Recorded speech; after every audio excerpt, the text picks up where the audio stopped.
Bismillahirrahmanirrahim. Assalamualaikum warahmatullahi wabarakatuh. Alhamdulillah nahmaduhu wa nasta'inu wa nastaghfiruhu wa nastahdihi wa na'udzu billahi min syururi anfusina wa min sayyiati a'malina. Man yahdihillahu fala mudilla lahu wa man yudlil fala hadiyalah. Asyhadu an la ilaha illallah wahdahu la syarika lah wa asyhadu anna Muhammadan abduhu wa rasuluh. Qala Allah azza wa jalla ya ayyuhalladzina amanu taqullaha haqqa tuqatih wa la tamutunna illa wa antum muslimun amma ba'd. Alhamdulillah, segala puji bagi Allah Subhanahu wa taala yang senantiasa memberikan kita nikmat hidayah, nikmat iman, nikmat Islam, nikmat kesehatan sehingga pada pagi hari ini kita bisa berkumpul belajar bersama dalam suatu majelis.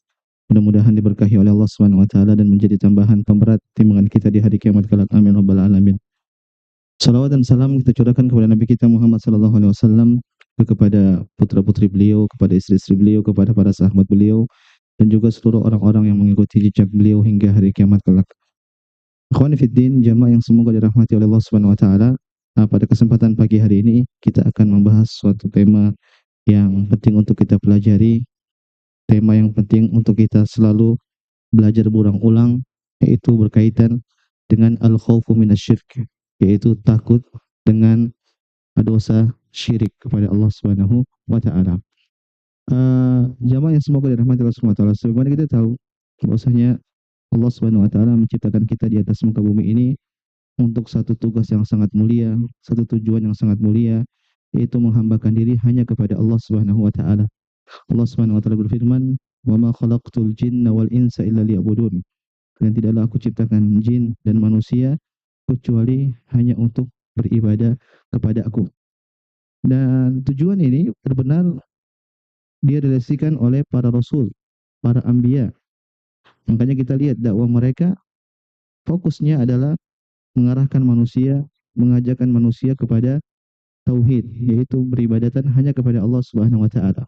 Allah Subhanahu wa taala berfirman, "Wa laqad ba'atsna fi kulli ummatin rasulan an i'budullaha wajtanibut taghut."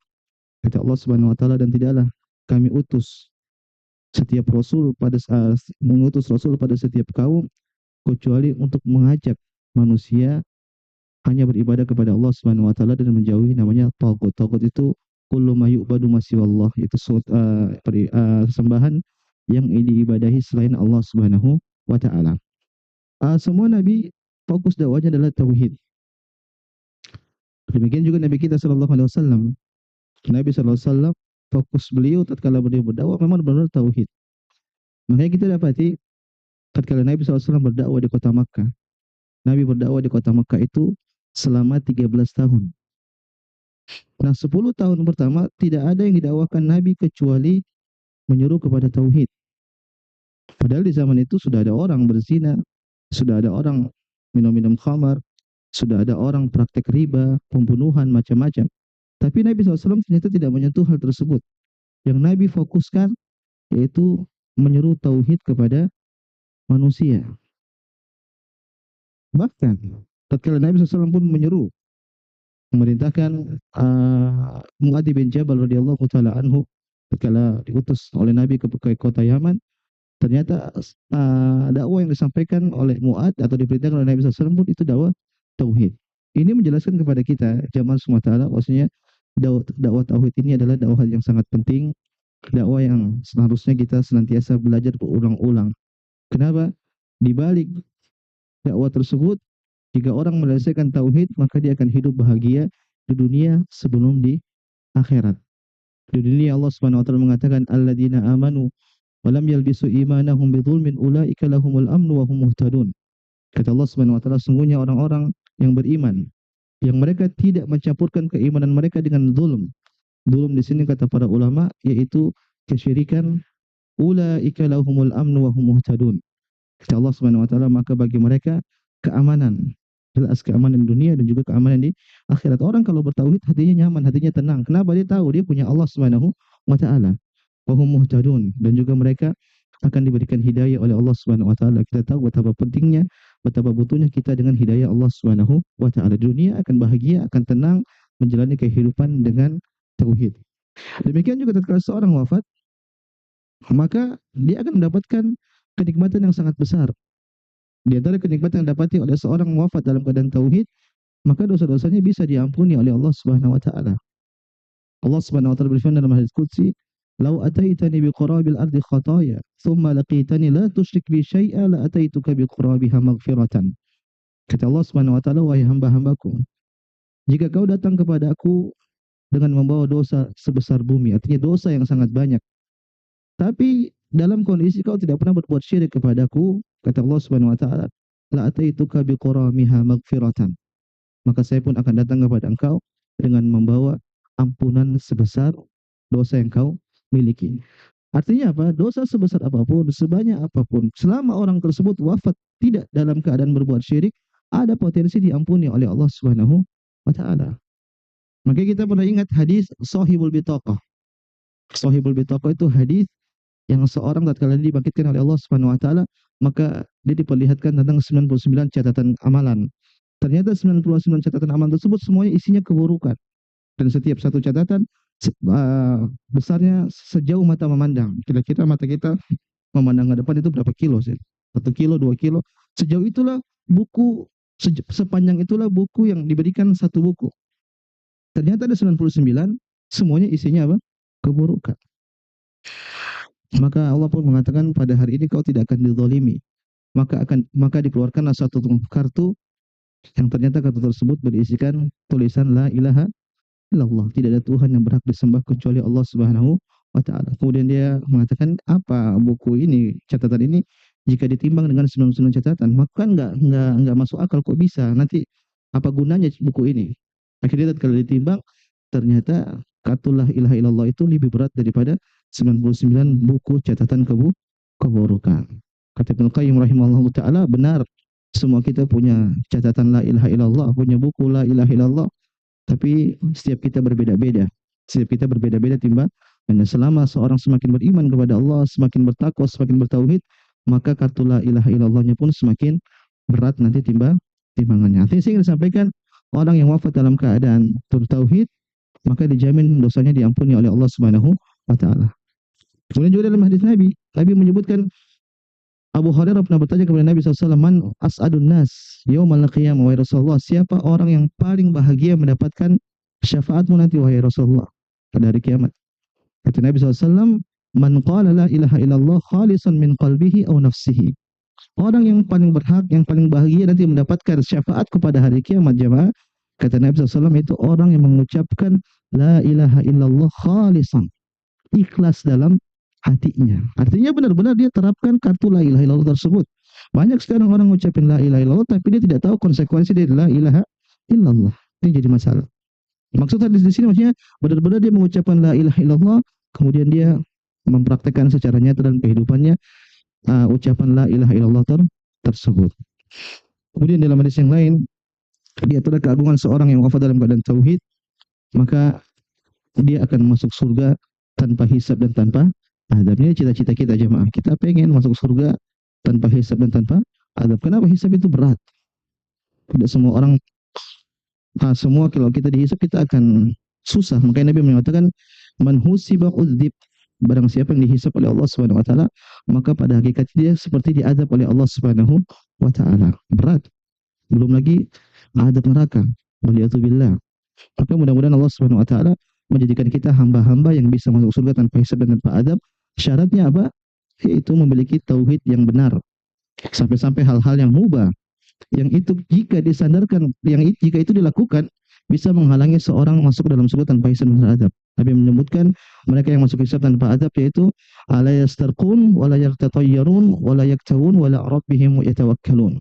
Mereka adalah orang-orang yang tidak meminta ruqyah, kemudian mereka tidak berbuat tatayyur, mereka tidak berobat dengan besi yang panas, wa ala rabbihim yatawakkalun, dan mereka adalah orang-orang yang senantiasa bersandar, bertawakal kepada Allah Subhanahu wa taala. Artinya tauhid mereka benar-benar terarah kepada Allah Subhanahu wa taala. Jemaah semua taala, ini sebagai mukadimah, supaya kita paham bahwasanya tauhid itu penting. Tauhid itu hal yang senantiasa harus kita pelajari. Nah, untuk mendalami ilmu tauhid, maka kita pun harus mempelajari apa lawan dari tauhid. Nah, lawan dari tauhid adalah syirik. Kita harus pelajari juga tentang kesyirikan. Kenapa demikian jamaah? Disebutkan oleh para ulama, seorang tidak akan pernah bisa memahami tauhid secara sempurna tanpa mengetahui apa itu syirik. Kalau orang tidak tahu syirik, maka dia nggak tahu dia terjatuh dalam kesyirikan ataukah tidak. Makanya seorang penyair mengatakan, araftu syarra la li syarri lakin li tawaqqi. Waman la ya'rifu syarra minal khairi yaqa'u fihi. Kata dia, aku mempelajari keburukan itu bukan untuk aku lakukan. Karena tapi aku takut untuk aku terjatuh di situ. Karena barang siapa yang tidak mengetahui tentang keburukan, maka bisa dipastikan dia akan terjatuh dalam keburukan tersebut. Maka ini metode jamaah. Selain kita mempelajari tentang kebaikan, kita pun butuh mempelajari dengan namanya hal-hal yang buruk.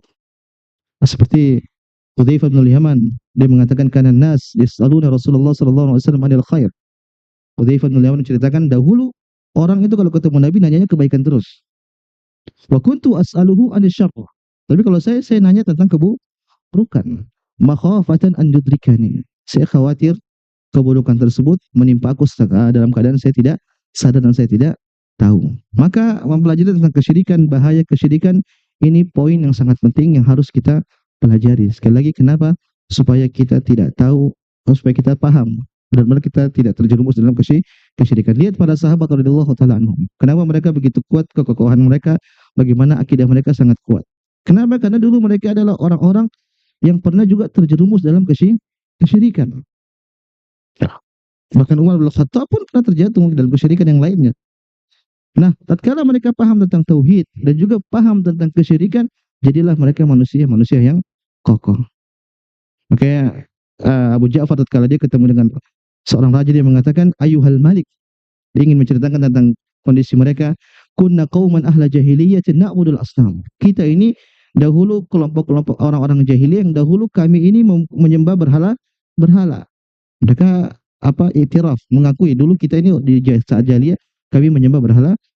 Artinya saya ingin jelaskan para sahabat begitu kokoh kenapa mereka benar-benar paham tentang tauhid dan juga mereka paham tentang kesyirikan. Nah, kita sekarang tidak perlu terjatuh dalam kesyirikan. Hanya saja kita perlu belajar apa itu kesyirikan supaya keimanan kita semakin kokoh. Akhirnya pada kesempatan pagi hari ini jamaah semua taala, saya mengambil topik suatu bab dalam kitab tauhid. Kalau kita pernah belajar kitab tauhid, ada suatu bab namanya bab khauf minasyirk, yaitu bab khawatir, takut dari kesyirikan. Nanti kita akan jelaskan apa itu syirik.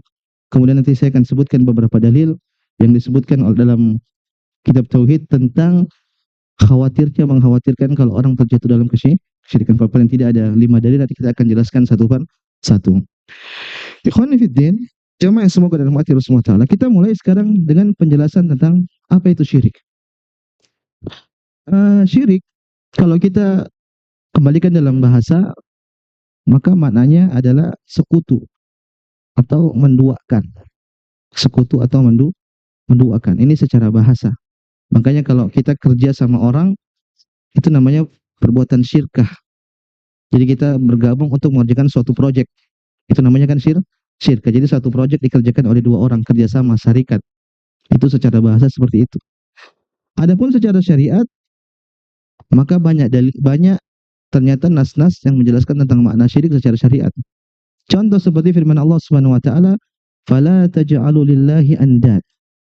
Kata Allah Subhanahu wa taala, janganlah kalian menjadikan Allah Subhanahu wa taala itu tandingan. Saya ulang, janganlah kalian menjadikan bagi Allah itu tandingan. Dalam hadis lain juga, tadi ayat, dalam hadis juga ternyata Nabi SAW juga pun pernah menjelaskan tentang makna syirik. Contoh seperti seorang sahabat yang dia mengatakan Masya Allah wa syi'ta. Dia mengatakan semua kehendak Allah Subhanahu wa taala dan engkau wahai Muhammad. Di situ tatkala Nabi dengar pun Nabi marah. Nabi mengatakan, aja'altani lillahi niddan? Apa kau ingin menjadikan diriku ini sebagai tandingan bagi Allah Subhanahu wa taala? Jadi saya ulang, ada seorang sahabat, dia mengatakan Masya Allahu wa syi'ta. Semua ini bergantung dengan ini terjadi karena kehendak Allah dan juga engkau wahai Muhammad. Jadi dia sandingkan Nabi dengan Allah Subhanahu wa taala. Maka tatkala Nabi dengan hal tersebut, Nabi marah. Nabi mengatakan, aja'altani lillahi niddan? Apakah kau ingin menjadikan diriku ini sebagai tandingan dari Allah Subhanahu wa taala. Berarti di situ ada makna syirikan, apa, menyamakan Allah dengan Rasul sallallahu alaihi wasallam. Dalam ayat yang lain, kalau tadi yang pertama pakai andat, nid, ada juga memakai kata idlan, aja'altani lillahi idlan. Ada di segi lain Allah mengatakan dengan kufu. Kufu itu apa namanya? Seperti sama, setara. Seperti firman Allah Subhanahu wa taala, "Walam yakun lahu kufuwan ahad." Kata Allah Subhanahu wa taala, tidak seorang pun yang sama setara dengan Allah Subhanahu wa taala. Dari sini kita paham jamaah semua taala, makna yang benar tentang kesyirikan yaitu kita menyamakan selain Allah Subhanahu wa taala kepada Allah Subhanahu wa taala dalam hal-hal yang khusus yang dimiliki oleh Allah Subhanahu wa taala. Saya ulang, menyamakan selain Allah dengan Allah Subhanahu wa taala dalam hal-hal kekhususan hanya milik Allah Subhanahu wa taala. Contoh misalnya, apa kekhususan Allah Subhanahu wa taala jemaah? Yaitu peribadatan. Peribadatan. Kita tahu ibadah ini hanya khusus untuk Allah Subhanahu wa taala. Maka tatkala seorang menyerahkan ibadah kepada selain Allah dan juga kepada Allah juga, maka orang ini telah terjatuh dalam kesyirikan.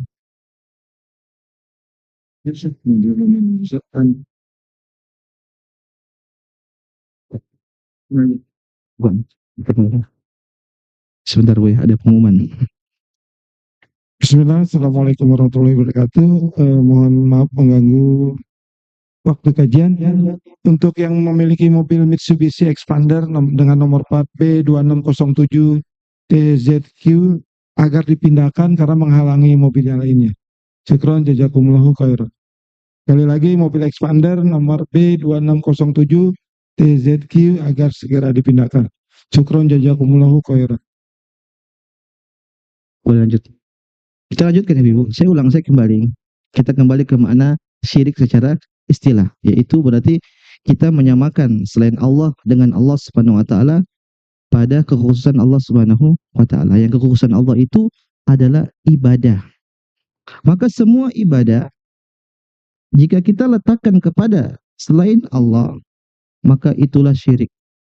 Maka itulah syirik. Menjadi pertanyaan, ibadah itu apa aja Ibu? Ibadah itu banyak. Sebagian orang tatkala ditanya tentang ibadah, dia cuma paham ya sholat, puasa, apalagi jemaah, baca Quran. Ibadah banyak.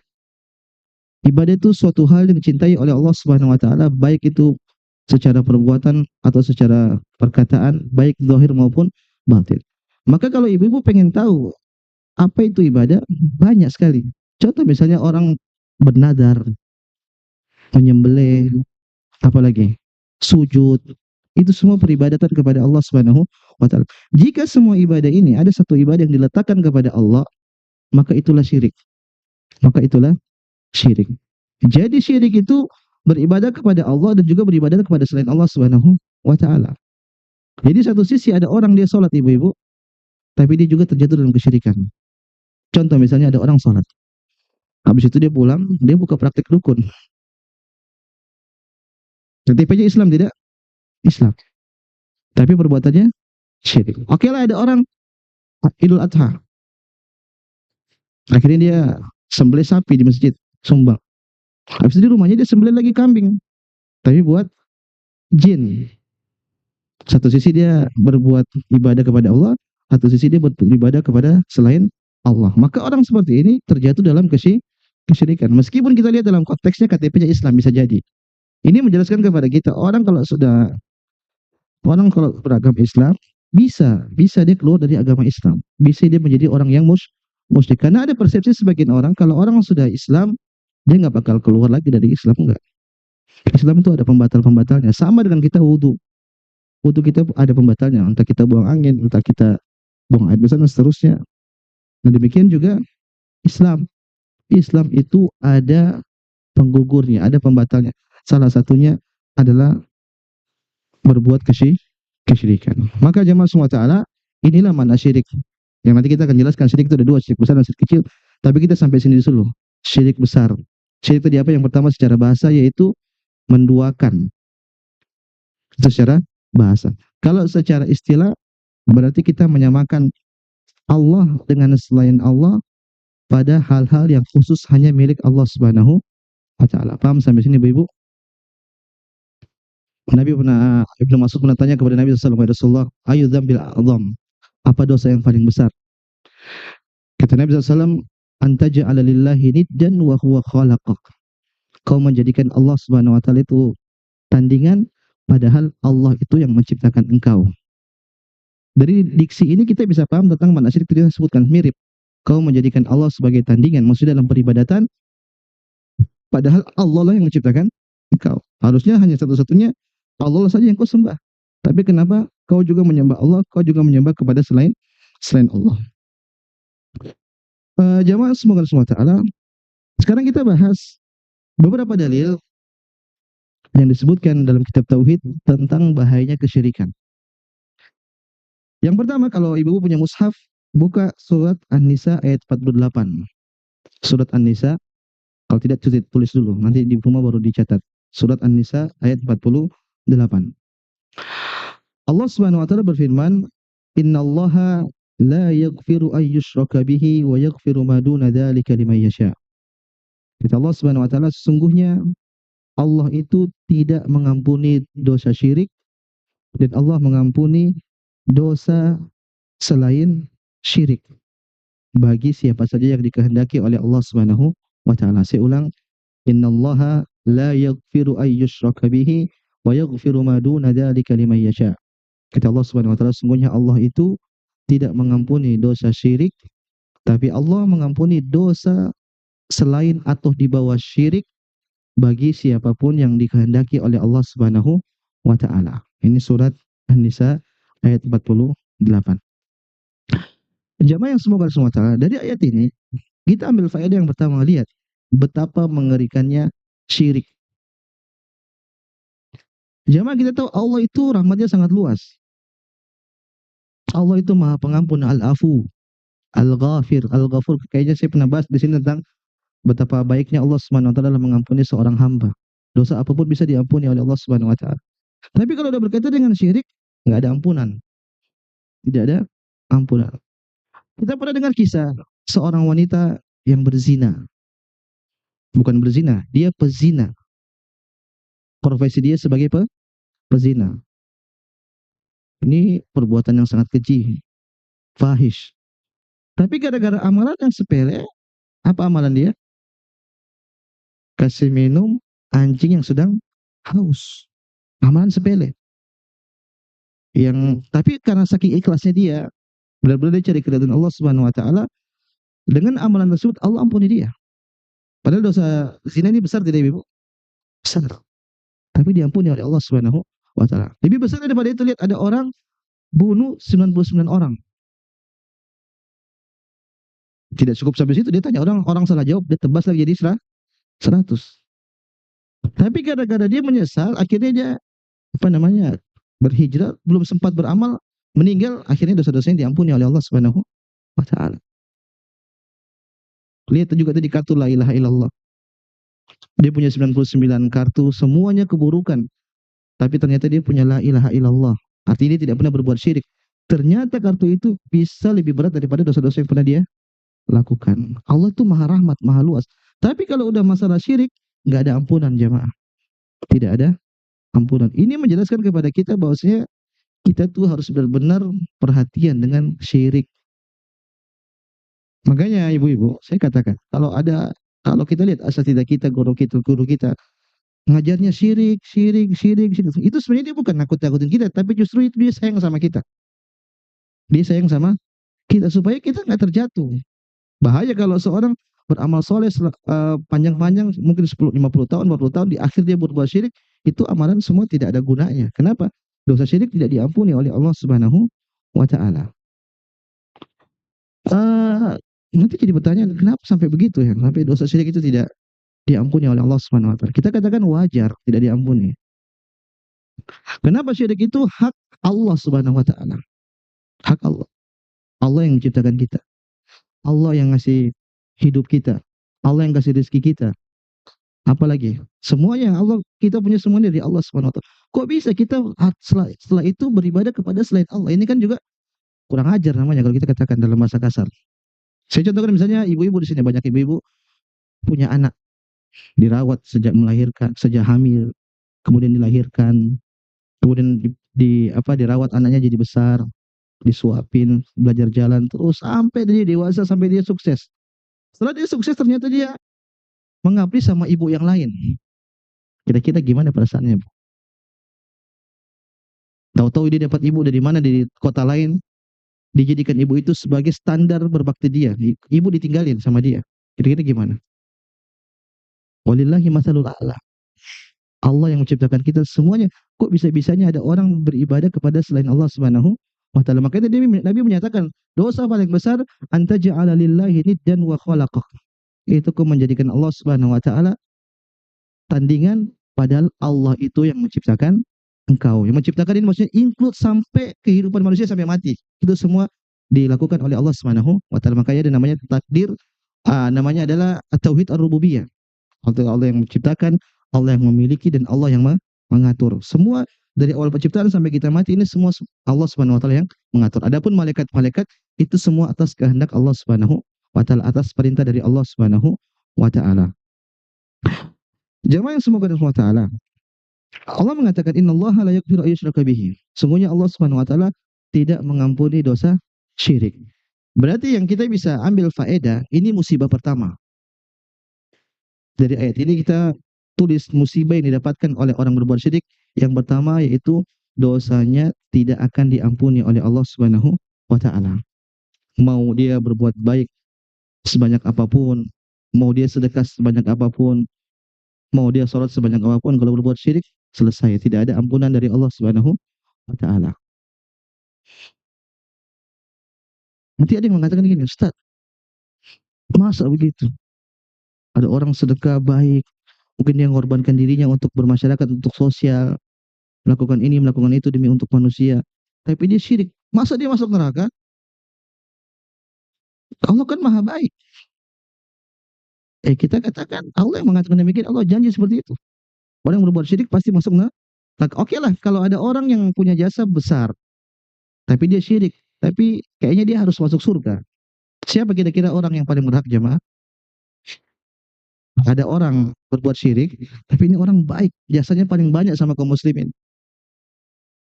Kalau ada orang seperti itu berhak masuk surga, siapa kira-kira yang paling berhak masuk surga? Berhak diampuni? Abu Thalib. Abu Thalib itu kurang besar apa jasanya sama Nabi Shallallahu Alaihi Wasallam. Nabi masih kecil diayomi sama Abu Thalib. Tatkala Nabi jadi nabi, Nabi jadi rasul, banyak orang mau ganggu Nabi, tapi mereka tidak bisa ganggu Nabi SAW. Kenapa? Dijaga sama siapa? Abu Thalib. Bahkan yang menakjubkan, Abu Thalib itu tahu tentang agama Islam. Makanya dia pernah mengatakan, dia pernah bersyair, walaqad alimtu bi anna dina Muhammadin min khairi adyanil bariyati dina. Kata Abu Thalib, saya ini tahu agama yang terbaik di atas muka bumi ini agamanya Muhammad. Laulal malama au hadari masabbatin lawajatani samhan bidzaka mubina. Kalau saya tidak takut dicela, saya tidak takut diejek, saya bakal masuk Islam, kata dia. Dia udah tahu Islam itu benar, agama yang paling benar. Tapi gara-gara dia tidak mau dicela, tidak mau dikatakan sebagai kau keluar dari keagamaan nenek moyang, akhirnya dia rela untuk kufur, tidak mau mengucapkan la ilaha illallah. Jadi orang ini sebenarnya patut untuk diberi udhur sebenarnya, tapi tidak ada dalam syariat Allah. Saya katakan misalnya dia pertama tadi dia punya jasa besar sama Allah, sama Nabi Shallallahu Alaihi Wasallam. Yang kedua, dia paham tentang Islam, maka dia mengungkapkan Islam ini agama yang paling benar. Tapi gara-gara saya takut dicela, akhirnya saya tidak mau masuk Islam. Tapi dua hal ini tidak cukup membuat dia diampuni sama Allah Subhanahu wa taala. Kenapa? Perbuatan yang sangat buruk, yaitu kesyirikan. Inna syirka la dzulmun adzim, kata Allah Subhanahu wa taala, sungguhnya syirik itu adalah kezaliman yang paling besar. Tidak ada dosa yang lebih besar melebihi kesyirikan. Ini bahaya pertama, musibah pertama yang didapatkan oleh orang yang berbuat syirik, yaitu tidak diampuni dosanya. Bahkan Abu Thalib tatkala meninggal, Nabi SAW pun masih sempat pengen memintakan ampun sama Abu Thalib. Maka Allah pun menurunkan firman-Nya kepada Nabi SAW, maka nalin Nabi walladzina amanu an yastaghfiru lil musyrikin walau kanu uli qurba min ba'di ma tabayyana lahum annahum ashabul jahim. Kata Allah Subhanahu wa taala, sungguh tidak pantas bagi seorang nabi dan juga orang-orang mukmin untuk memintakan ampun kepada orang-orang musyrik walau kanu ulil qurba, meskipun itu orang-orang terdekat. Jangan orang jauh, orang terdekat sih tidak boleh kita mintakan ampun kalau dia musyrik. Mim ba'di ma tabayyana lahum annahum ashabul jahim. Setelah jelas bahwasanya mereka itu adalah penduduk neraka jahanam. Maka kalau ada orang kafir meninggal, nggak boleh tulis apa? Rest in peace. Damai dari mana? Nggak boleh. Itu namanya kita mendoakan dia kan? Tidak boleh mendoakan orang kafir yang sudah meninggal. Doakan orang mukmin. Ustaz nanti nggak toleran ya? Nggak mau toleran di sini apa mau mengikut Allah? Allah yang punya agama, kita ikut Allah Subhanahu wa taala. Musibah kedua yang kita dapati dijelaskan oleh para ulama, kalau orang berbuat syirik jamaah, selain tidak diampuni, akhirnya amalan-amalan yang lain gugur jadinya. Amalan-amalan yang dilakukan oleh seorang hamba, mungkin sebelum dia berbuat syirik, maka itu bakal gugur semua. Makanya Allah pun pernah menegur Nabi, memberikan peringatan kepada Nabi. La in asyrakta la yahbatanna amaluk. Wahai Muhammad, ini khitabnya kepada Nabi. Kalau kau berbuat syirik, maka amalan-amalanmu akan dihapus. Wala takunanna minal khasirin. Dan kau benar-benar akan menjadi orang-orang yang merugi. Ini Nabi loh. Nabi dikatakan begitu. Nabi ini orang yang banyak amalan. Tapi kalau suatu saat, tapi tidak dikehendaki oleh Allah, kalau Nabi pun melakukan kesyirikan, maka amalan-amalan Nabi itu akan gugur semuanya. Tidak hanya kepada Nabi, kepada para anbiya, Nabi juga, Allah pun pernah berfirman, walau asyraku, kalau para nabi mereka, para rasul mereka berbuat syirik, lahabitu anhum makanu ya'malun, maka semua amalan-amalan soleh yang mereka lakukan itu pun akan gugur. Saya kasih contoh, ada orang umur balik tuh berapa? 11 12 ya. Atau 17 biasanya. Atau nggak sampai. Taruhlah 15 lah. Dia hidup sampai umur 60, dia sholat tauhid. Tahu-tahu di umur 61 terjatuh dalam kesyirikan. Habis itu meninggal. Apakah amalan yang sebelumnya tadi bermanfaat?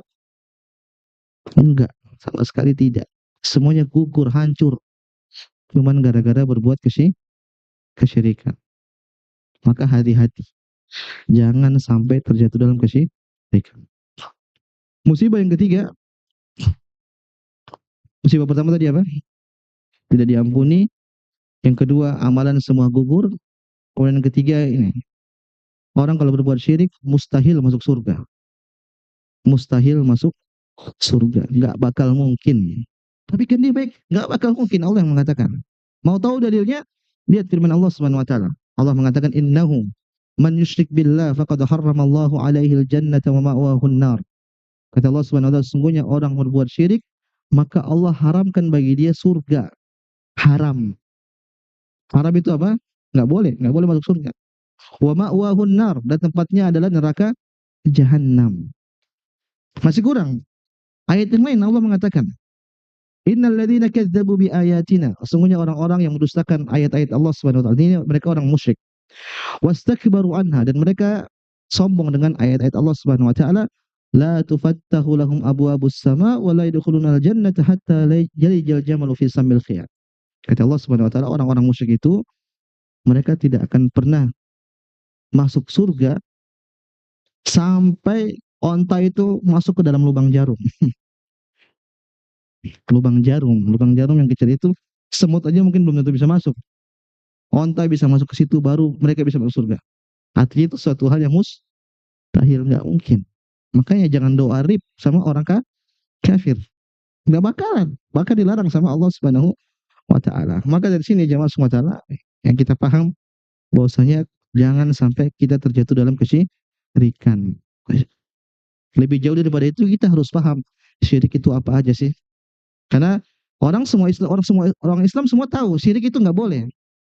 Tapi yang jadi masalah, mereka nggak paham syirik itu apa. Contoh-contohnya seperti apa, detail-detailnya seperti apa, itu jarang diketahui oleh kaum muslimin. Akhirnya mereka terkadang melakukan suatu hal, mereka nggak sadar itu suatu syirikan. Menjadi pertanyaan ibu-ibu, jamaah. Innallaha la yaghfiru ayyushraka bihi. Sungguhnya Allah Subhanahu wa taala tidak mengampuni dosa syirik. Syirik kan ada dua, syirik besar dan syirik kecil. Syirik kecil secara gampang saya jelaskan bahwasanya syirik kecil itu suatu perbuatan yang disebut oleh nas syariat juga syirik, tapi tidak mencapai membuat seorang keluar dari Islam. Saya ulang, ada amalan-amalan yang disebut juga dengan syirik, tapi ternyata dalil menyebutkan syirik tersebut tidak mengeluarkan seorang dari Islam. Contoh misalnya ria.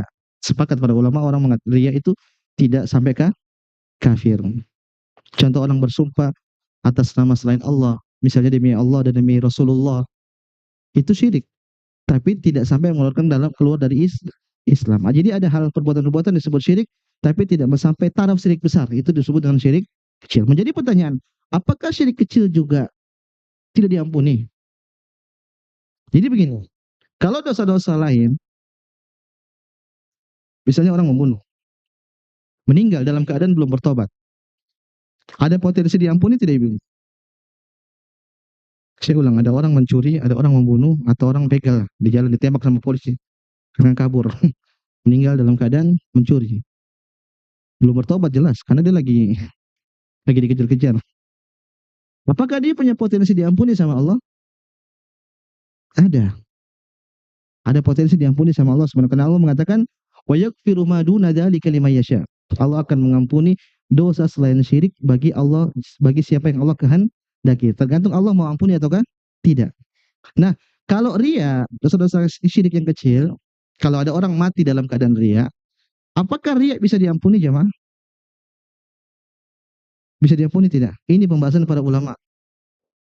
Syirik kecil diampuni tidak tanpa bertobat? Saya ulang, kalau dosa selain syirik tanpa bertobat bisa diampuni. Kalau dosa syirik, kalau syirik besar kita sepakat, tidak tobat berarti tidak diampuni. Sekarang syirik kecil. Kalau syirik kecil tidak bertobat, mati, apakah bisa diampuni? Para ulama khilaf. Ibnu Taimiyah mengatakan sama, tidak diampuni.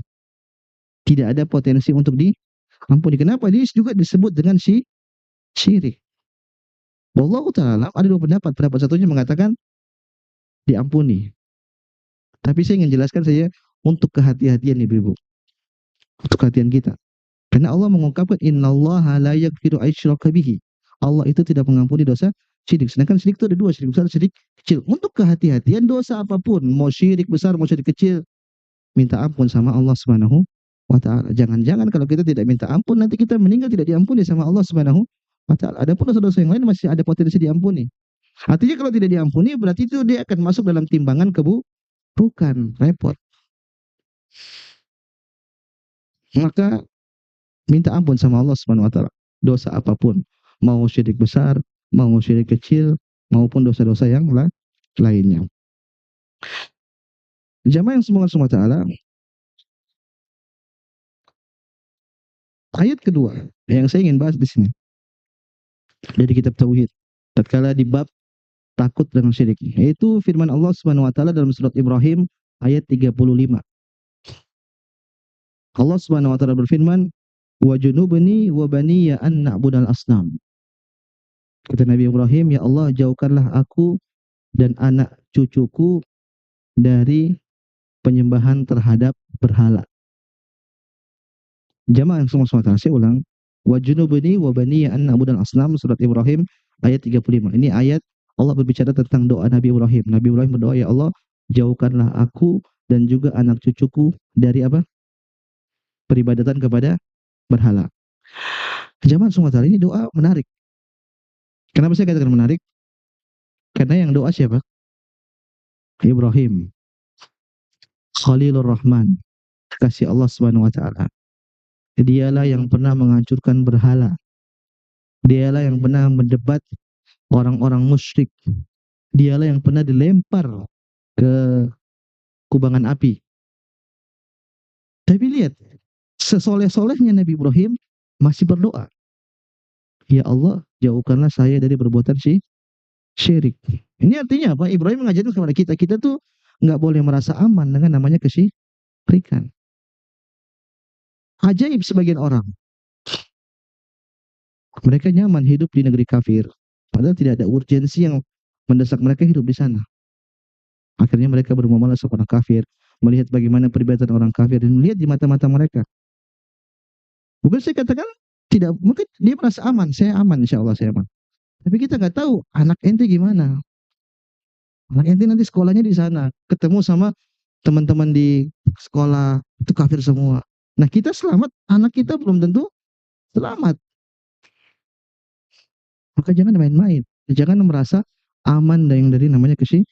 Lihat Nabi Ibrahim, kurang kurang bertauhid apa Nabi Ibrahim itu, tapi masih berdoa kepada Allah Subhanahu wa taala, jauhkanlah aku dari peribadatan kepada selain Allah Subhanahu wa taala, dan juga anak-anakku. Artinya jauhkan aku dari syirik dan juga anak-anakku dari kesyirikan. Maka enggak boleh jamaah semua taala kita merasa aman dari kesyirikan.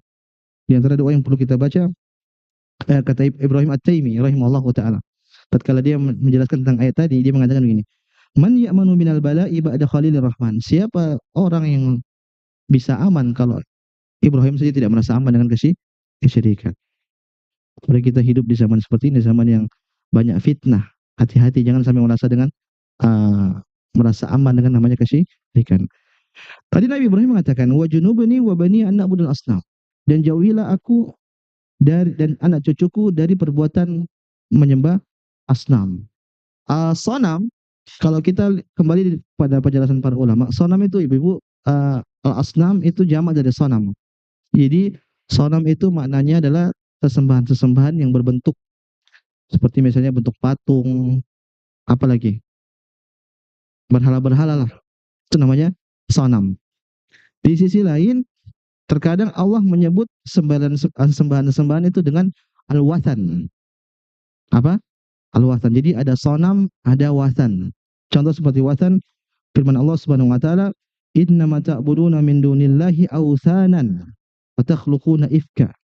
Allah Subhanahu wa taala bicara tentang Nabi Ibrahim. Nabi Ibrahim berkata kepada kaumnya, Ibrahim mengatakan, sesungguhnya kalian itu menyembah kepada selain Allah Subhanahu wa taala berupa authan. Berupa apa? Watan. Berupa berhala. Apa beda sonam dengan watan? Kata para ulama, sonam itu sesembahan yang berbentuk, contoh patung-patung yang lainnya. Tapi kalau watan itu tidak berbentuk, contoh sepertinya pohon, terus apa lagi? Terkadang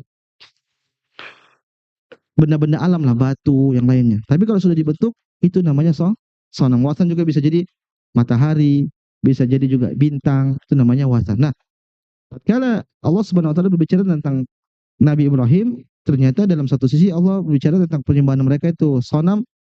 Dalam ayat lain Allah berbicara bahwasanya mereka menyembah watan.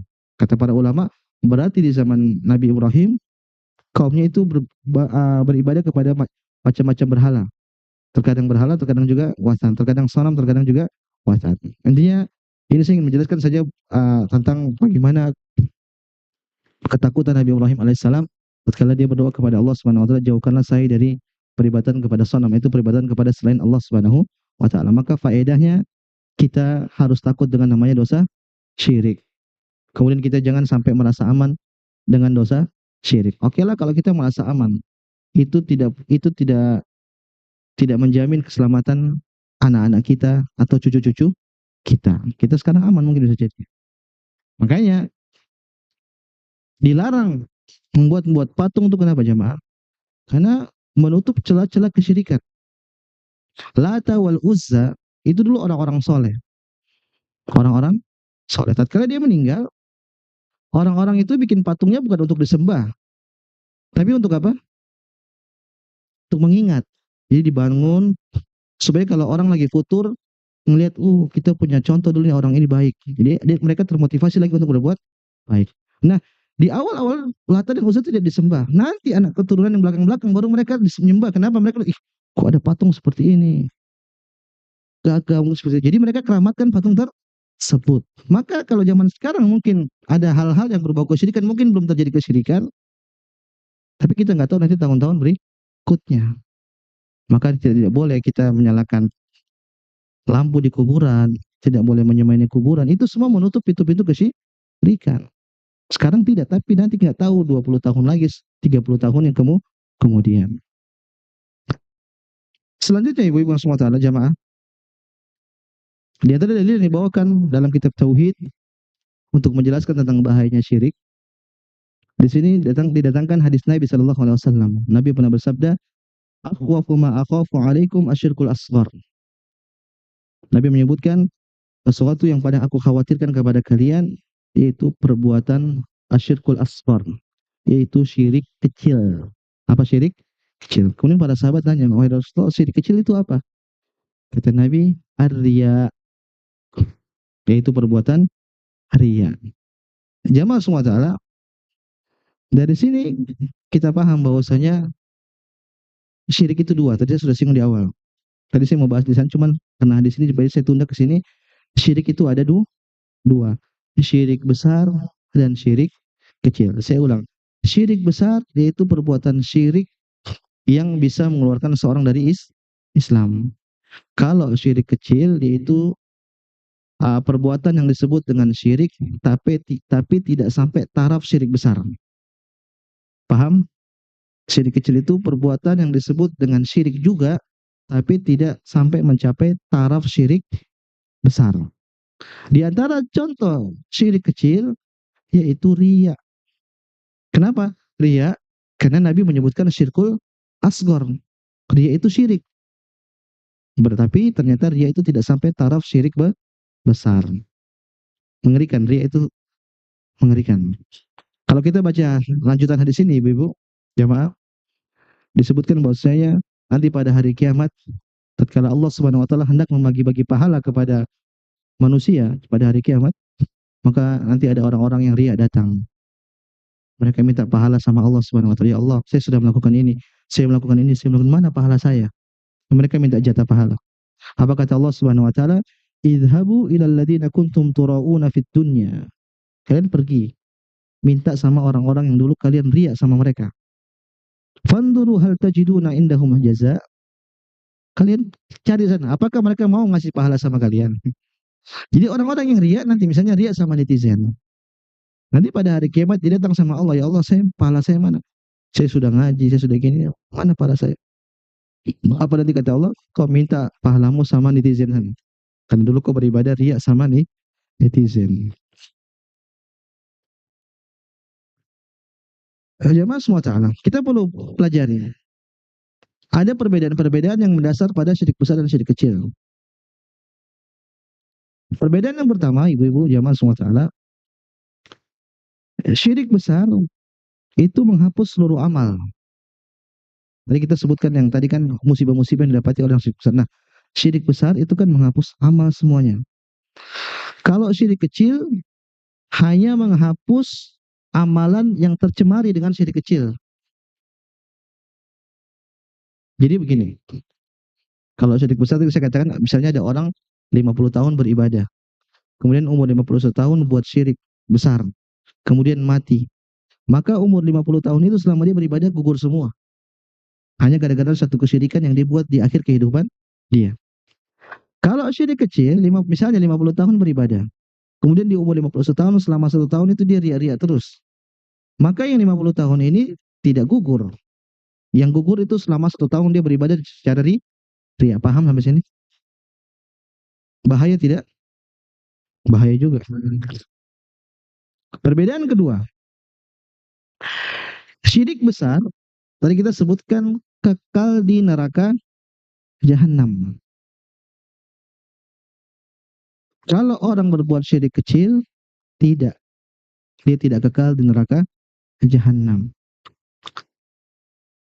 Oke lah, kita tadi ambil pendapat bahwasanya syirik kecil itu tidak akan diampuni kecuali dia bertobat. Misalnya kita ambil pendapat Ibnu Taimiyah, tadi saya sebutkan bahwasanya syirik kecil itu juga tidak diampuni kecuali dengan bertobat. Kalau dosa-dosa lain kan tidak bertobat bisa ada potensi untuk diampuni.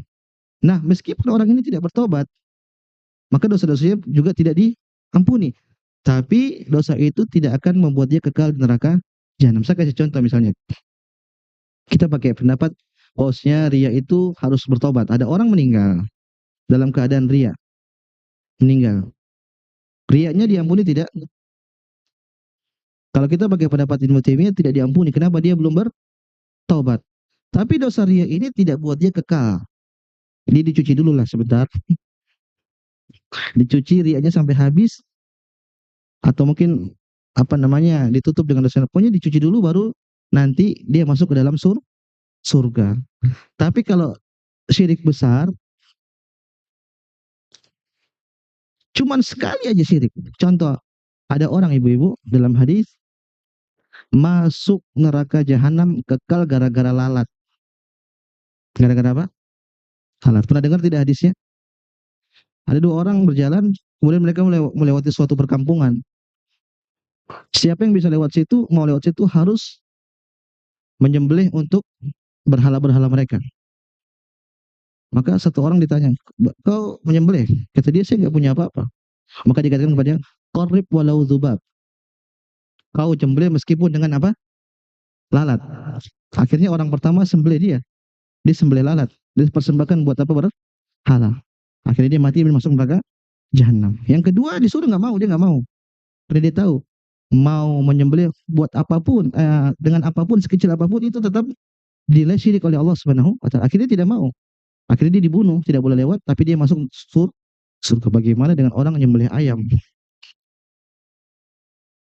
Banyak praktik terjadi jamaah menyembelih ayam kemudian di darahnya ditumpah-tumpahkan, misalnya orang membangun rumah. Ada seperti itu. Kenapa? Buat penjagaan di sini, ada jin-jinnya. Dipotong kemudian darahnya ditumpahkan ke tempat situ. Ini menyembelih kepada selain Allah.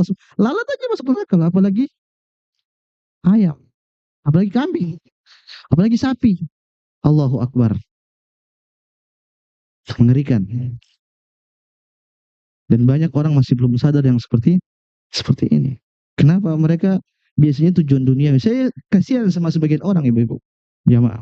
Sebagian orang rela melakukan demi itu untuk apa? Untuk dia kembali sehat. Ditipu sama dukun. Kayak sering contohkan ini supaya tidak terjatuh sama kita. Ada orang jamaah, misal dia sudah beribadah 60 tahun. Tahu-tahu umur 60 tahun dia sakit. Mungkin sakit apalah nggak bisa bangun. Tahu-tahu ada temannya datang. Bu, kalau mau sembuh ke sana bu, ke dukun itu. Saya dari situ sembuh. Saya dulu sakit nggak bisa bangun. Saya ke situ sembuh. Nah ini orang akhirnya karena mungkin tauhidnya tidak kuat atau mungkin nggak kuat dengan mengalami kesakitan yang Allah berikan cobaan sama dia, akhirnya dia terpengaruh. Datanglah dia ke dukun sana. Kata Pak Dukun, kau potong kambing warna hitam, cari yang bulu putihnya ada 3. Dikasih syarat-syarat yang aneh-aneh lah. Akhirnya cari sembelih buat ini. Jadi sembelih. Sembuh tidak? Terkadang sembuh, sembuh tapi 4 hari 5 hari langsung mati. Neraka tidak ibu-ibu? Neraka. Lalat aja neraka, apalagi kambing. Maka hati-hati. Ini perbedaan syirik besar dan syirik kecil. Kalau syirik besar kekal di neraka jahanam, syirik kecil apa? Tidak. Tapi neraka dicuci dulu, dibersihkan dulu, atau dibersihkan dulu, tapi dia tidak kekal. Namanya syirik kecil, ibu. Tapi dia itu termasuk dosa besar. Jadi jangan tertipu dengan namanya syirik kecil. Syirik kecil itu sama dengan dosa besar. Meskipun namanya kecil, tapi dia hakikatnya besar. Yang ketiga, perbedaan antara syirik kecil dan syirik besar. Syirik besar itu menjadikan pelakunya keluar dari Islam. Tapi kalau syirik kecil tidak mengeluarkan seorang dari agama Islam. Makanya orang riya tidak disebut murtad, tapi kalau orang berbuat kesyirikan maka bisa keluar dari agama Islam. Contoh tadi orang berdoa kepada selain Allah, meminta kepada selain Allah, menyembelih kepada selain Allah. Ini semua perbuatan-perbuatan syirik besar yang menjerumuskan seorang keluar dari agama Islam. Nah, di antara dosa yang Nabi takutkan kepada kita ibu-ibu, dosa apa? Syirik kecil. Ar-riya. Riya itu apa sih? Kita beribadah untuk cari sanjungan orang. Kita melakukan peribadatan untuk mencari sanjungan orang. Kalau zaman sekarang yang paling simpel untuk kita terjemahkan tentang riya, yaitu kita, apa ya, pakai contoh Nabi aja lah. Itu orang sholat, kemudian dia mengindah-indahkan sholatnya supaya dipuji sama orang. Nggak boleh seperti itu. Ibu-ibu terapkan dalam kehidupan. Ibu-ibu melakukan kebaikan. Ingat apa namanya hati kita. Kita ini ikhlas atau tidak. Ada tendensi ria atau tidak. Kalau ada ria dilawan. Kalau ada ria dilawan. Karena zaman sekarang ini sarana-sarana untuk ria itu banyak. Sarana untuk ria itu banyak. Terkadang kita tidak pengen ria di awal. Tapi setan bisik-bisikin. Akhirnya kita jadi ria. Misalnya kita sudah beramal lama. Mungkin 20 tahun yang lalu. Tahu-tahu terdorong buat kita untuk ceritakan itu sama orang, buat kita banggakan. Itu namanya kan berarti ria. Kita ingin diketahui sama orang bahwa kita sudah melakukan hal yang seperti ini. Sum'ah pengen dengar orang, menceritakan untuk orang dengar. Itu namanya perbuatan ria. Dan inilah yang paling ditakuti oleh Nabi SAW kepada kita. Bahkan dalam hadis yang lain Nabi menyebutkan ria ini lebih bahaya daripada Dajjal. Kenapa? Kalau Dajjal itu terjangkiti kepada orang-orang kafir, bukan orang mukmin. Kalau ria itu penyakitnya orang mukmin, bahkan penyakitnya orang soleh. Orang nggak soleh nggak bisa ria. Yang bisa ria itu cuma orang soleh, kayak bapak-bapak di sini, ibu-ibu yang bisa ria, potensi ria bisa. Tapi kalau orang kafir nggak bisa ria. Kenapa? Nggak ada amalan soleh yang dia mereka lakukan. Ria itu menjangkiti kita setiap saat. Tapi kalau Dajjal kapan? Di akhir zaman doang. Makanya Nabi menyebutkan ria itu lebih bahaya daripada pada Dajjal. Maka hati-hati di sini, selain syirik besar, syirik kecil pun kita harus waspada. Kenapa hal tersebut? Itulah yang ditakutkan oleh Nabi Muhammad SAW. Dalil selanjutnya jamaah, masih ada 2 ayat lagi atau 2 dalil. Sekarang hadis Nabi SAW. Hadis dari Ibnu Mas'ud radhiyallahu taala anhu, Nabi SAW pernah bersabda, "Man mata wa huwa yad'u min dunillah niddan dakhalan nar." Barang siapa yang wafat dalam keadaan berdoa kepada selain Allah, dakhalan nar, maka dia masuk ke dalam neraka jahanam. Saya ulang hadisnya, man mata wa huwa yad'u min dunillahi niddan dakhalan nar. Barang siapa yang wafat dalam keadaan berdoa kepada selain Allah Subhanahu wa taala, maka tempatnya di neraka jahanam.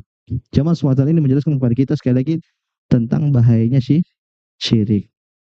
Tidak tanggung-tanggung langsung masuk neraka jahanam. Dan di sini Nabi memberikan contoh hal syirik yang paling besar, yaitu berdoa kepada selain Allah.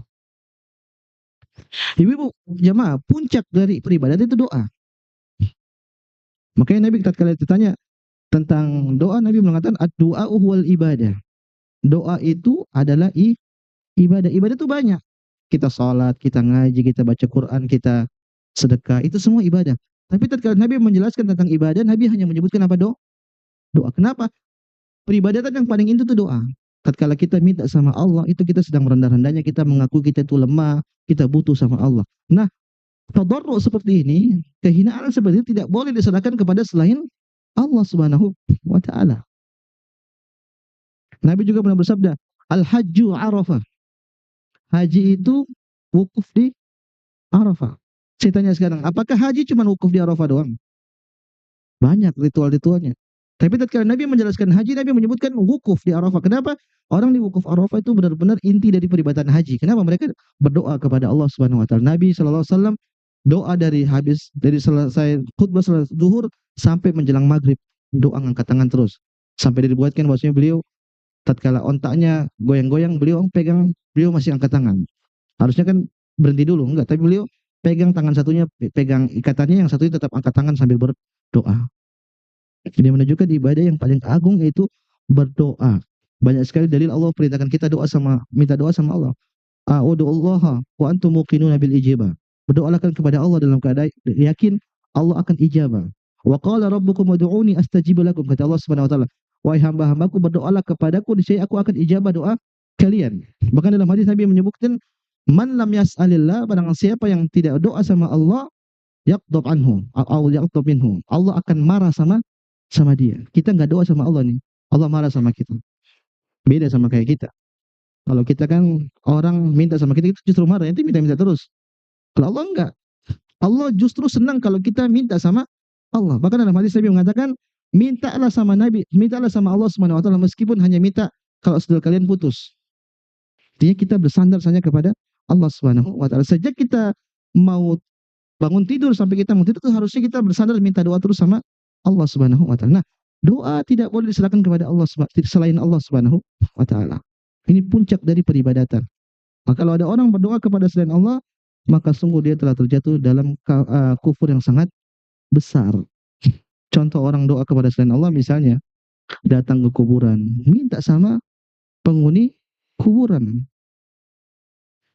Subhatnya nanti begini, ya kita kan banyak dosa.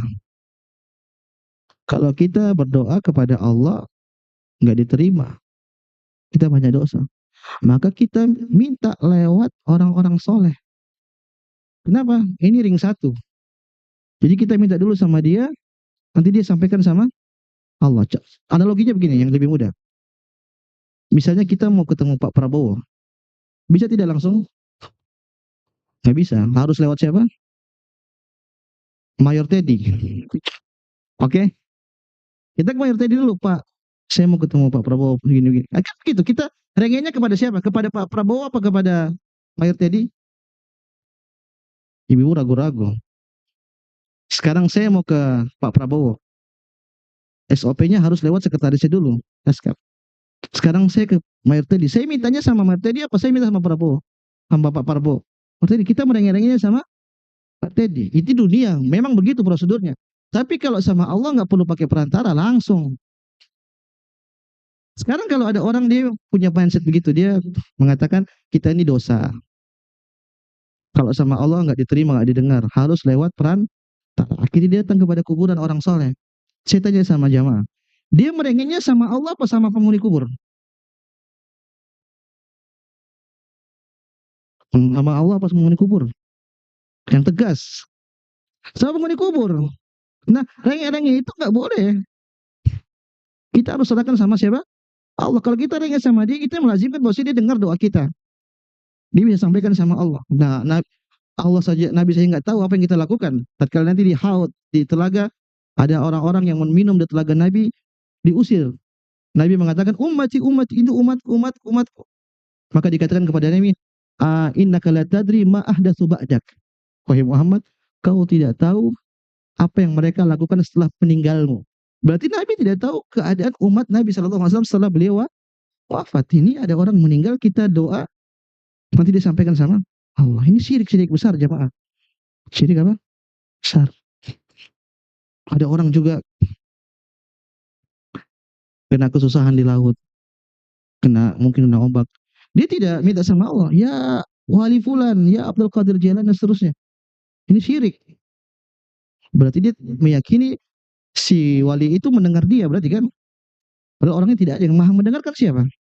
Allah Subhanahu wa taala. Banyak perbuatan syirik itu berarti dia meyakini wali itu mendengar dia. Kemudian dia tahu wali itu bisa juga menyelamatkan dia. Lebih parah lagi. Banyak. Makanya jemaah semua, saya sarankan buat jamaah sekalian belajar tentang kesyirikan. Kalau bisa hatam kitab tauhid itu. Hatam sekali, hatam lagi yang kedua kali. Dua kali hatam. Jadi rutinitas supaya kita kokoh. Lihat Nabi Ibrahim saja takut sama syirik. Nabi Ibrahim sama ibu-ibu, sama bapak-bapak, pinteran mana? Jauh Ibrahim, tapi masih berdoa. Jangan meremehkan kesyirikan. Hadis terakhir jemaah. Hadis yang kelima dalam kitab tauhid. Diriwayatkan dari Imam Muslim dari Jabir bin Abdullah radhiyallahu taala anhu, Rasulullah sallallahu alaihi wasallam bersabda, "Man laqiyallah la yusyriku bihi syai'an." Barang siapa yang berjumpa atau wafat kemudian berjumpa dengan Allah Subhanahu wa taala dalam keadaan tidak berbuat syirik, dakhalal jannah, maka dia akan masuk surga. Wa man laqiyahu yusyriku bihi syai'an dakhalan nar. Barang siapa yang wafat dalam keadaan berbuat syirik, maka tempatnya di neraka jahanam. Artinya gini jemaah, Seorang muslim, selama dia tidak berbuat syirik, maka pada ujungnya pasti dia masuk surga.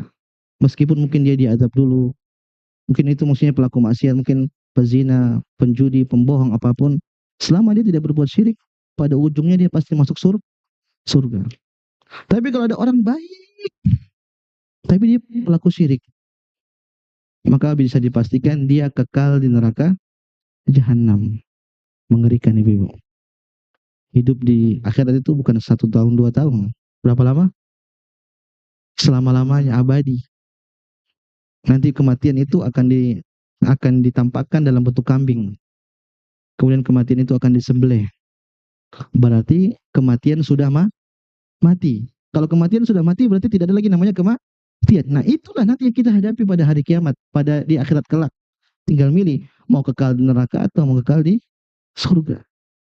Maka jaga tauhid, jangan sampai berbuat syirik kepada Allah Subhanahu wa taala. Caranya bagaimana?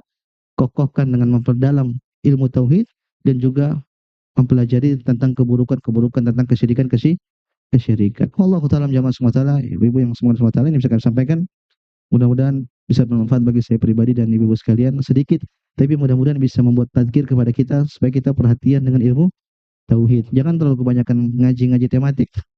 Belajar yang runut, belajar tentang ilmu, bukan tematik juga bagus, cuma sekali, tapi pelajari tentang apa? Kesyirikan, tauhid itu yang lebih penting. Kenapa? Ini menyelamatkan diri kita di dunia dan juga di akhirat. Wallahu taala mudah-mudahan bermanfaat bagi saya pribadi dan jamaah sekalian. Mungkin ada pertanyaan. Itu dulu.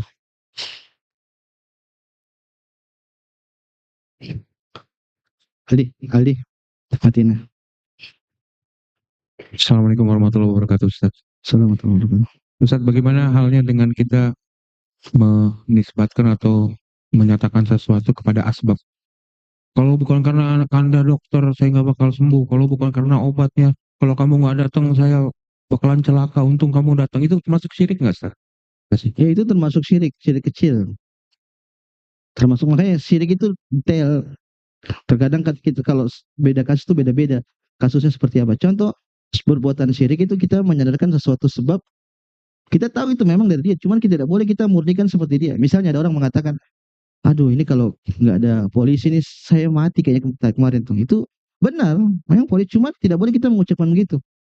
Karena kita tahu ini semua dibuat oleh Allah Subhanahu wa taala. Yang benar, kalau bukan karena Allah, kemudian engkau, wahai Pak Polisi, itu boleh seperti itu. Kemudian, dan tidak boleh. Apalagi Pak Polisi aja itu nggak boleh. Yang benar, kalau bukan karena Allah, kemudian sebab engkau datang ke sini, mungkin kita nggak selamat. Itu boleh seperti itu. Tapi mengatakan, kalau nggak ada kau, kita itu nggak boleh. Kalau bukan karena Allah dan engkau, itu juga nggak boleh. Di situ ada harus kemudian. Allah kemudian engkau, paham? Apa? Benar, itu benar. Berarti kita tidak menyamakan Allah dengan dia. Tapi kita menjatuhkan dia setelah Allah. Allah dulu baru orangnya, sebabnya. Itu boleh.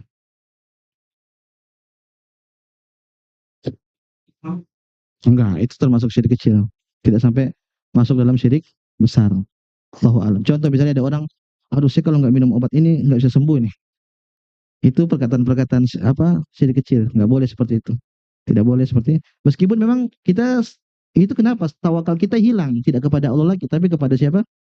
Obatnya. Aduh kalau nggak sama dokter itu kayaknya agak susah deh. Itu juga nggak boleh yang seperti itu. Kita katakan ya itu dari Allah, cuman hanya berdasarkan sebab dari dokter tersebut. Allah taala alam. Pak, Terima kasih. Assalamualaikum warahmatullahi wabarakatuh. Tadi Pak Ustadz sudah menguraikan mengenai apa ya, bahaya kesirikan. Dengan kesirikan semuanya hilang. Tadi juga ada contoh. Cuman saya mau tanya, tambahkan lagi saya contoh. Seperti dalam surat Al-Kahfi ayat 110 ya Pak Ustadz. Paman kana yarju liqa'a rabbih falyamal amalan sholihah wala yusrik bi ibadati rabbih ada. Katakan dia 50 tahun berbuat kebajikan. 1 tahun kesirikan. 1 hari sebelum meninggal, dia tobat. Nah, kira-kira kalau hitungan kita Pak Ustadz, karena dia tobat ya. Kalau dia nggak tobat kan hilang nih kebaikan. Sehari dia tobat, berarti kesirikannya yang selama 1 tahun kan hilang. Tinggal nilai kebajikannya. Nah itu dia selain masuk surga, kan berharap ketemu dengan Allah. Atau dia masuk surga tapi nggak ketemu dengan Allah. Ini gimana Pak Ustadz kalau kondisi seperti ini? Terima kasih. Jadi Pak Ustadz. gini, pertanyaan bagus. Kondisi seorang dikatakan dia tidak akan diampuni dan dosa-dosanya semuanya berguruan tatkala dia wafat dalam keadaan tidak bertaubat. Oke, ada kasus seorang dia muslim 40 tahun. Kemudian umur 41 tahun sampai umur 45 syirik. Kemudian dia taubat. Akhirnya umur 46 meninggal. Setahun dia sudah bertobat. Apakah semua dosa amalan-amalan dia bakal kembali kepada dia? Maksudnya begitu berarti ya? Iya, nggak apa-apa, nggak masalah 1 hari. Apakah amalan-amalan dia tetap jadi utuh? Wallahu ta'ala, saya lebih condong utuh. Kenapa? Para sahabat mereka semua kufur. Orang-orang yang kufur. Tapi amalan-amalan soleh mereka dikembalikan kepada, dalam hadis saya lupa hadisnya, Nabi menyebutkan, Al-Islam yahdimu ma ba'dak, ma qabla. Kalau kama qala Nabi sallallahu alaihi wasallam. Islam itu menggugurkan semua dosa-dosa yang telah lalu. Jadi saya husnudzon mudah-mudahan, tapi sebagian ulama mengatakan tidak. Kalau pada dasarnya amalannya sudah rusak ya berarti tidak sudah rusak, tidak bakal dikembalikan. Tapi saya lebih condong bahwasanya amalan tetap kembali. Apalagi dalam hadis dalam Al-Qur'an Allah mengatakan faulaika yubaddilullahu sayyi'atihim hasanat. Ini Allah berbicara tentang orang yang berbuat dosa besar.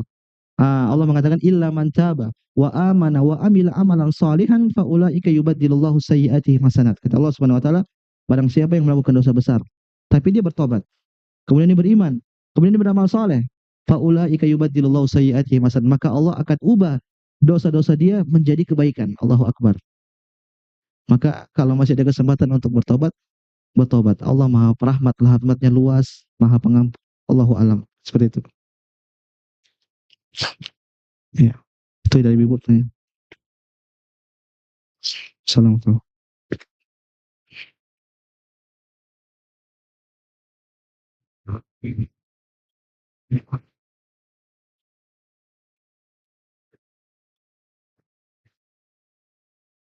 Afwan, afwan.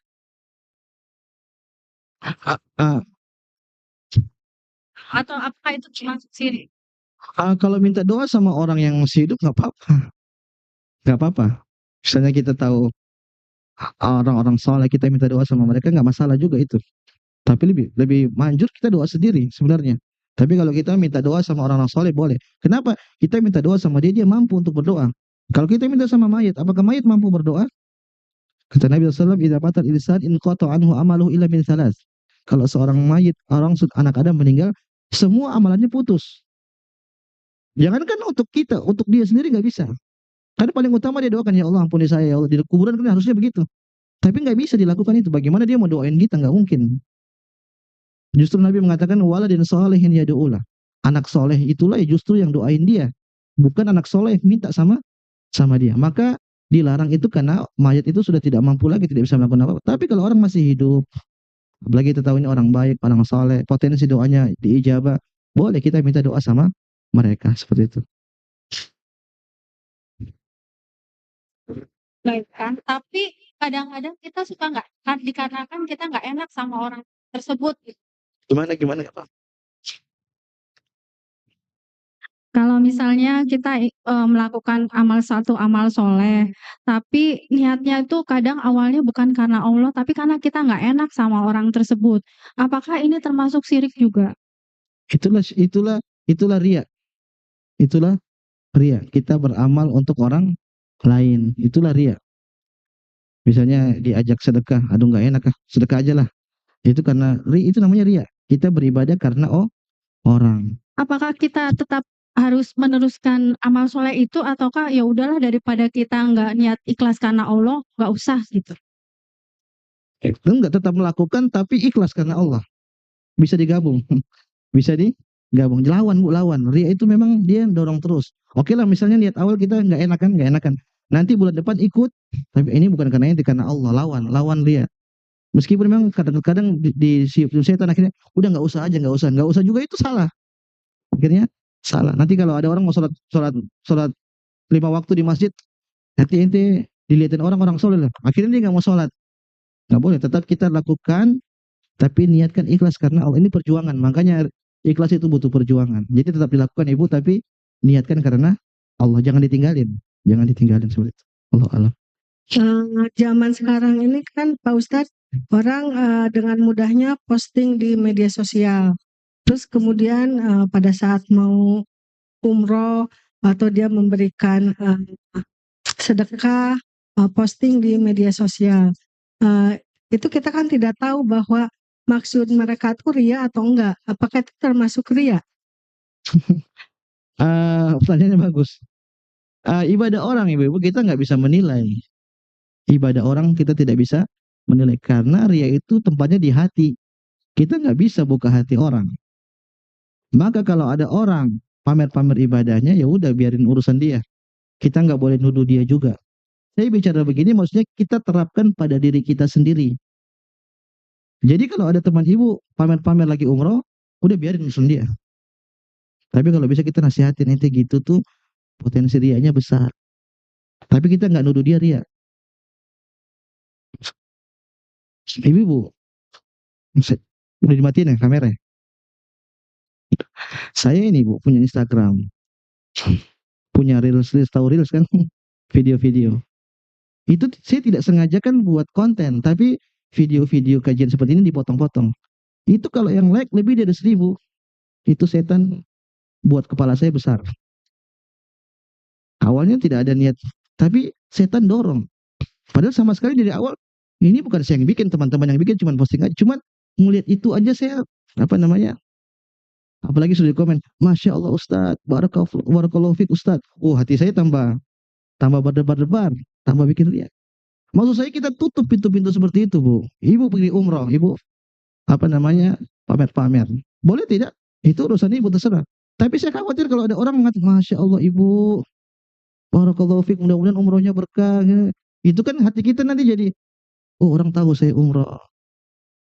Minimal saya katakan ya, pahalanya berkurang. Minimal pahalanya berkurang. Kalau tidak riya, pahalanya berkurang. Allah mengatakan, intu bedu sadaqati fa ni'mahi wa in tukhfuha wa tu'tuhal fuqara fa huwa khairul lakum. Kalau kalian tampakkan sedekahmu ikhlas itu baik. Tapi kalau kau sembunyikan sedekahmu ikhlas itu lebih baik. Minimal itu. Tapi kalau kita mau tampakkan dengan tujuan untuk memotivasi orang, itu baiklah juga.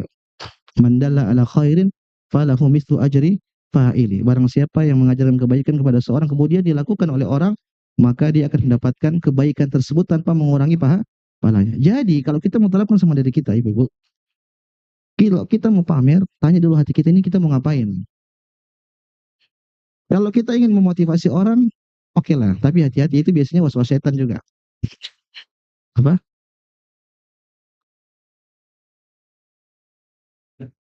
Nah, itu urusan lain. Ini kita bicara peribadatan diri kita. Misalnya saya umroh, saya pamer-pamer. Nah itu tergantung niatnya untuk apa. Kalau memang niatnya untuk memotivasi orang, mudah-mudahan dapat pahala. Tapi saya katakan lebih soleh kita apa? Para salafus soleh dulu. Para salafus soleh itu dulu paling takut nampakin ibadahnya. Ayub As-Sikhtiyani kalau jalan nggak pernah jalan ke jalan-jalan ramai. Kenapa? Ditanya kenapa kok begini? Kata dia, saya nggak mau dipanggil-panggil Ayub, nggak mau dia. Kalau kita kan nggak, kita sengaja cari jalan yang rame-rame orang supaya orang tahu ada ustadz lewat. Nah, kita sama mereka siapa lebih soleh? Ali Zainal Abidin selama bertahun-tahun membagi sembako diam-diam. Dia orang bertakwa. Boleh aja dia kan bagi-bagi supaya orang tahu, supaya memotivasi orang. Tapi sengaja dia sembunyi. Bahkan dia nggak nyuruh budaknya, dia sendiri yang ngerjain. Dia punya budak. Kenapa? Dia takut terpapar penyakit ria. Karena kalau orang sudah puji repot masalahnya, Bu. Maka saya anjurkan. Sabda Nabi mengatakan, man istata'a minkum an yakuna lahu khabi'un min amalin salih falyaf'al. Barang siapa di antara kalian yang mampu untuk menyembunyikan amalan saleh, lakukanlah. Berarti Nabi nyuruh sebisa mungkin sembunyikan. Tapi kalau ada maslahat lain untuk kita contohkan kepada orang, enggak masalah, tapi jaga hati. Tapi jaga apa? Hati. Ingat, menyembunyikan, kata Ustaz Firanda, ini bukan saya. Ustaz Firanda mengatakan menyembunyikan amalan itu ketagihan. Sebaliknya, pamer ibadah juga ketagihan. Tinggal milih yang mana. Tinggal milih yang mana. Wallahu a'lam. Masih 2 pertanyaan lagi.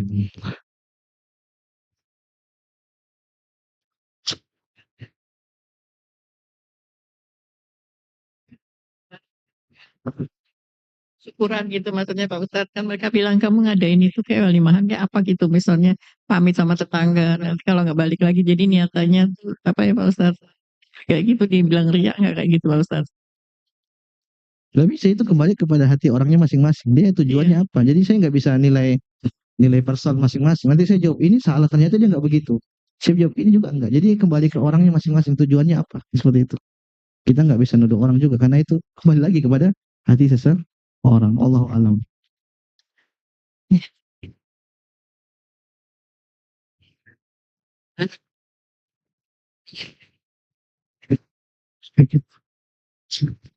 Terakhir ya. Assalamualaikum Pak Ustadz. Ya. Pak Ustadz, izin bertanya, kalau kita mau beramal, itu kan suka ada tulisan hamba Allah, ya. Ada kalau kita pengen tulis nama gitu, itu gimana Pak Ustadz? Itu riya atau apa itu? Nah, dari ya Jadi boleh pakai nama gitu. boleh-boleh aja, tapi tergantung niatnya. Oh, Kembali lagi ke niat, nggak bisa. Misalnya Pak Ustadz. Gigi Suri Nugraha sumbang 15 juta. Apakah ibu-ibu bisa nuduh saya ria? Yang tahu cuma saya sama Allah Subhanahu wa taala. Jadi kalau ada orang seperti itu jangan seuzon. Husnuzon aja. Itu mungkin dia mau contohin kita. Kita nggak ada urusan sama dia. Tapi kalau itu saudara kita, ingetin. Hati-hati nanti kena ria. Penyakit itu bahaya. Orang namanya manusia hatinya itu lemah. Dibilangin, Masya Allah, barakallahu fiik. Itu aja kita udah goyang hati kita. Apalagi amalan-amalan besar seperti itu. Lebih aman. Jadi sekali lagi jangan seudon sama orang. Allah alam. Terakhir ada pertanyaan di kertas.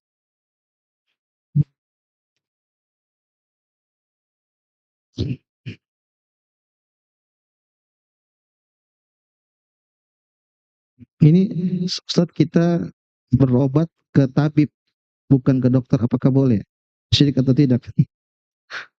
Di mana berobat ke tabib tersebut harus bolak-balik kontrol dan mendapat apa ini? Intinya kepada siapapun, yang penting orangnya ahli boleh. Selama secara sains dia bisa menjelaskan ini begini, ya boleh-boleh saja. Tapi kalau sudah pakai tenaga dalam, pakai apa lagi? Jampi-jampi itu sudah nggak benar. Jadi pengobatan apapun boleh selama tidak melanggar syariat. Tapi kan namanya kesehatan yang paling pintar siapa? Dokter. Allah mengatakan fasalu ahla dzikri in kuntum la ta'lamun. Kalau kalian nggak tahu tanya sama dokter. Dokter udah kuliah bertahun-tahun, terus kita nggak manfaatkan buat apa? Mereka lebih pintar. Bahkan sebagian ilmu-ilmu fikih disandarkan kepada dokter. Contoh misalnya ada orang sakit, tangannya nggak bisa kena wudhu, kena air. Maka kita tanya dokter, dok, ini kalau kena air tambah parah apa gimana? Kata dokter, tambah parah. Ya udah berarti kau wudhu nggak usah pakai air, kau usap aja. Tapi kalau dokternya bilang nggak apa-apa aman, berarti dia harus kena air. Betapa banyak ilmu-ilmu fikih yang disandarkan kepada dokter. Jadi siapapun boleh, yang penting dia punya bisa menjelaskan secara sains, secara pengalaman dia. Wallahu taala alam. Apa hukumnya kita suka dengan wayang? Apa hukum kita suka dengan wayang? Banyak orang dan wayang kulit. Allah, ngapain bu? Habis-habisin waktu. Mengapa Nabi berdakwah? Suka sama Nabi, suka sama Nabi Shallallahu Alaihi Wasallam. Mengapa Nabi berdakwah di Mekah, bukan di Tauhid didahulukan? Saya kurang paham nih pertanyaannya. Mengapa Nabi berdakwah di Mekah, bukan Tauhid didahulukan? Intinya Nabi berdakwah di Mekah 13 tahun, 10 tahun pertama itu Nabi Tauhid terus. Nanti di tahun 10 baru ada peristiwa namanya Isra Mi'raj, barulah diwajibkan namanya sholat 5 waktu. Adapun yang lain-lain nanti pas tatkala Nabi di kota Madinah. Tapi 10 tahun fokus Nabi itu hanya Tauhid. Kenapa? Itulah urgensi seorang ada di dunia ini itu hanya beribadah kepada Allah Subhanahu wa taala. Allah taala ibu yang subhanahu wa taala jamaah. Ini mungkin yang bisa kami sampaikan sekali lagi. Kalau ada benarnya datang dari Allah Subhanahu wa taala, kalau saya mohon maaf. Ini murni dari kesalahan saya dan saya siap wujud kesalahan tersebut.